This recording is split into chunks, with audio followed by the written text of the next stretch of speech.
Hey YouTube, today I'm going to show you how to make the best, juiciest, most delicious roast chicken you've ever had, I promise. Oh, and it's going to be easy, right? So Ricky, come over here and take a look at this. Right here we have it's about a 4-pound roaster that we've got sitting in the brine. Actually, don't move. There's a fuzzy on the camera lens.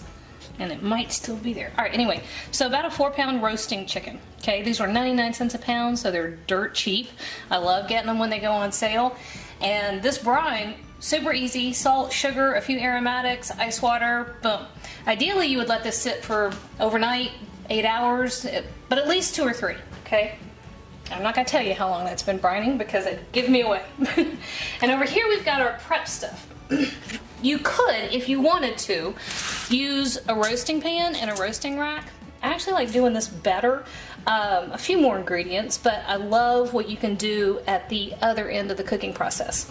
So we have a couple of big yellow onions, and all I did was peel them, cut them into big chunks, and we're placing these, scattering these over the bottom here. And I have 3 pretty big carrots, and these were really big.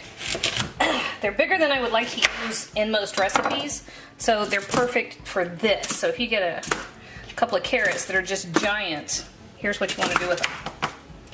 And then 3 stalks of celery, plain celery. What we're doing with these vegetables is we're making our own roasting rack. So these veggies will keep the bottom of the chicken off of the bottom of the pan so the air can get under there.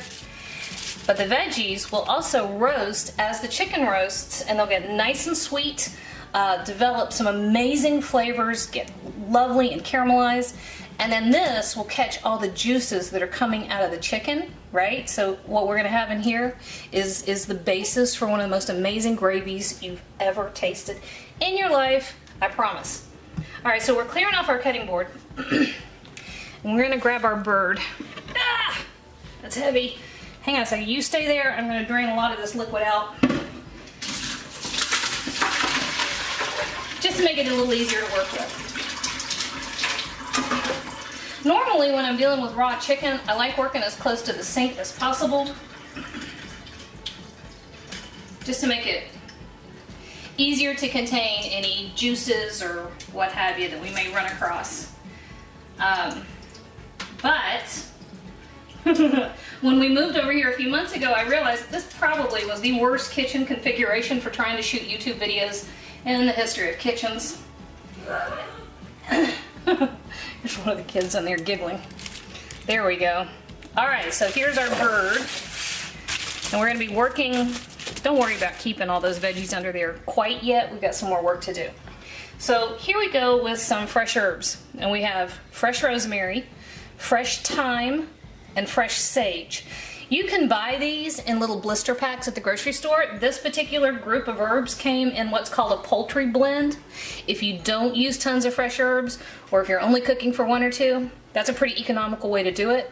So 1 good sprig of sage. I don't know, what is that? 3 inches of rosemary. 1, 2, 3, 4, 5. 5 or so sprigs of fresh thyme.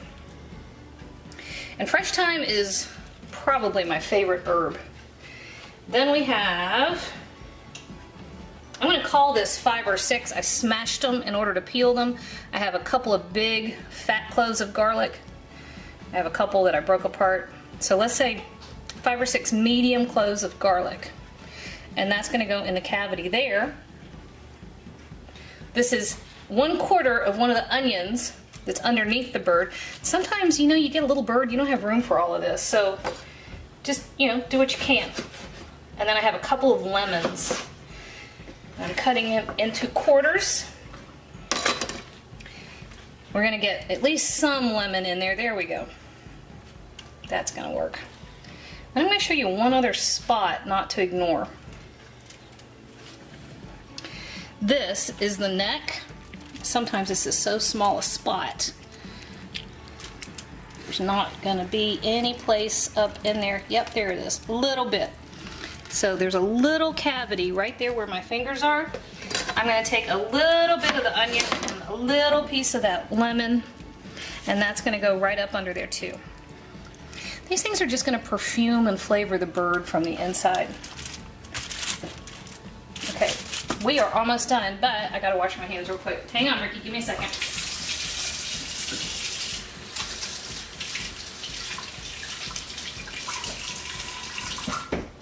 I think I just soaked the front of my shirt. Awesome. All right, now you need some, you could, and I've got no problem with slathering the whole thing with butter. That is perfectly fine in my book. I love it. But here's what you're doing. Here's what you need to do. You need some oil on the outside of the bird in order for the skin to get nice and crispy. Right? So you can do that with butter. Butter can burn. What I would rather do in this case is use a little bit of olive oil. And we're going to rub it down. You don't need a ton. You are going to have some fat inside the bird that's going to render. For example, this is the tail of the bird. Most of that will render. Most, not all. So you just want a thin coat of the oil all over the place. And because we have him nice and stuffed, we're going to tie him up. The reason you tie poultry or roast or whatever before you cook it, and I'm caught on something, there we go, is to create an even package. The more even the mass is, the more evenly the bird will cook. And there's 100 different ways. This drives me nuts. I even had a friend of mine call me once and say, you should do a whatever kind of knot it was he was talking about. And I'm like, why? So there's people that will get all weird over the types of knots. I am just putting a little bow on him. You know, the point is to make a nice, even package. I'm going to give him just another drop or two of oil. Let me go wash that. All right, he is trussed up and ready to go. Last thing you do is to get him as far up off of the roasting bed as possible. And now what we're going to do with him is put him in a 350-degree oven. And now, one thing I want to show you. It's easiest to do this now before it goes in the oven because it's going to get super hot. What you're looking for, this is just a meat thermometer, and what you're looking for is the thickest part of the thigh. They call it the oyster. That's the sweet spot for taking the temperature on a roasted poultry. And you're actually going to come in right underneath here. Can you see that? You're coming in here. A lot of people will try to stick it right into the breast. Don't do that. You're coming right in here. There we go. We're in the thickest part of the bird, right? Perfect. Piece of rosemary. All right, so that's really all you have to do at this point, guys. I've got a 350-degree oven. It's going to take, if you don't have a meat thermometer, it's going to take approximately an hour and a half. It just does. Now I'm going to set the thermometer and show you what that looks like, because I also want to show you resting time when it comes out of the oven. But in the meantime, I'm simply going to, I don't know, I might go call my mother. Well, maybe not. I'm filming. You're filming now? Yeah. All right, so our chicken is done, right? No. So it hit 165 degrees in the oyster, and actually we had two things happen simultaneously. A smoke alarm went off, which I can't figure out why, because the darkest anything got was that little thing right there on that carrot. I don't know what happened. Anyway, the smoke alarm went off, and my thermometer went. But trust me, we're done. Here's the thing, do not cut this yet.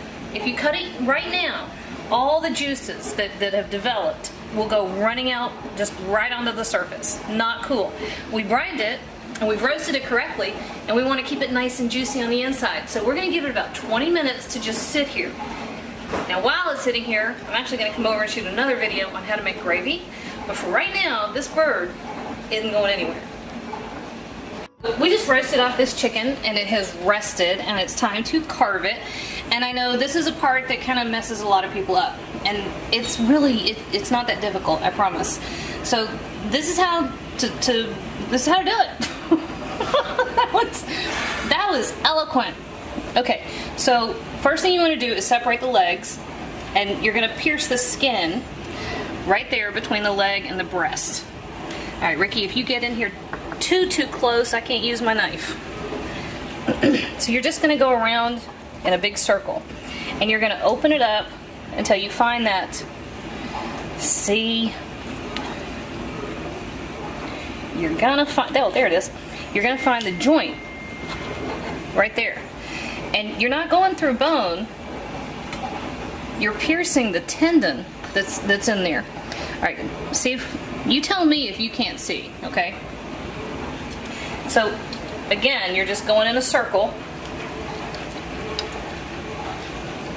Can you see?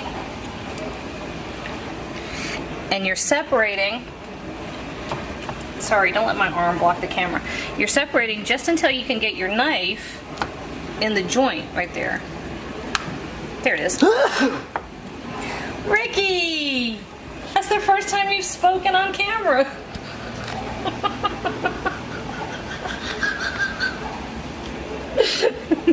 Ricky's thrilled. He's so happy. Wait a minute.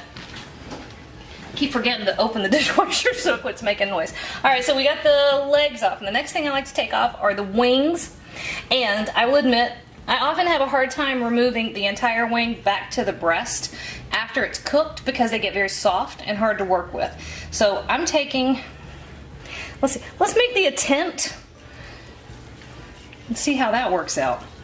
Again, you're going in a circle, just like that. And the goal is to find the joint, which is farther up in there than you might expect. There it is. Let's see if I can get my knife up under here.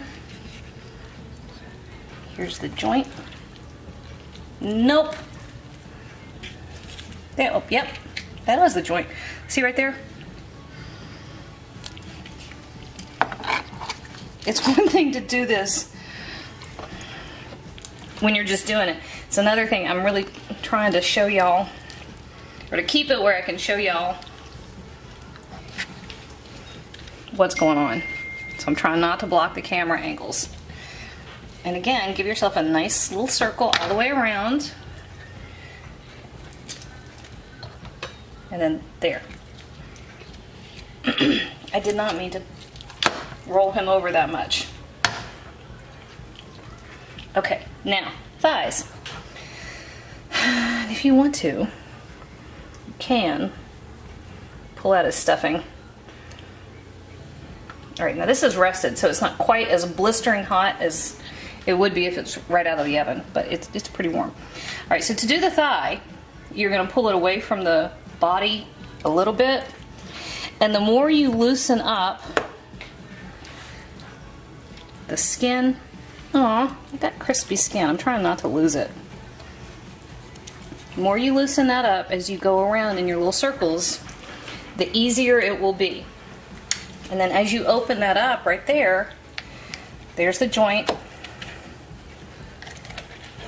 And you just cut through the meat. Ooh, perfect. Sometimes, see, I'm afraid to say anything because I'll jinx myself. I was gonna say sometimes things do work out even if I'm on camera. So let's come around. Hot. Holy crap. Am I making it hard for you to... So what's happening? I'm trying to make it easier for Ricky to get a picture of it, and I think what I'm doing is getting in his way. Okay, so we got both of the legs, and we got both of the thighs, and both of the wings. Are you about to sneeze again? Okay. Alright, so here's the breastbone. And if you try to cut right down through here, you're going to go straight through bone. So what you want to do is take your knife and come just over to one side and cut straight down as far as you can. And then here's what happens. Come see this. if you open it up, you'll be able to see where to run your knife to loosen it all the way away from the breastbone. And that way you can take the breast in one piece. See? Oop.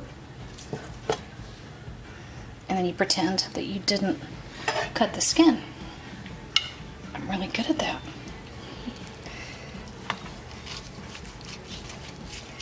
You take the other one and just open it up, and that lets you see where to run your knife.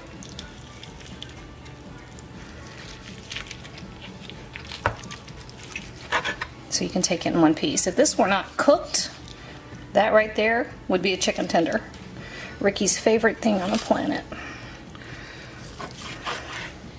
When we moved out of our old house just a few months ago, I went out to go paint his bedroom to get it ready for the tenants, and I realized he had painted the word Tendy on his wall. Giant red letters. Tendy.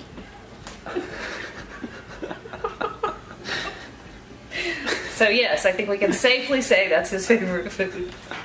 Alright y'all, this is how you carve a chicken. See?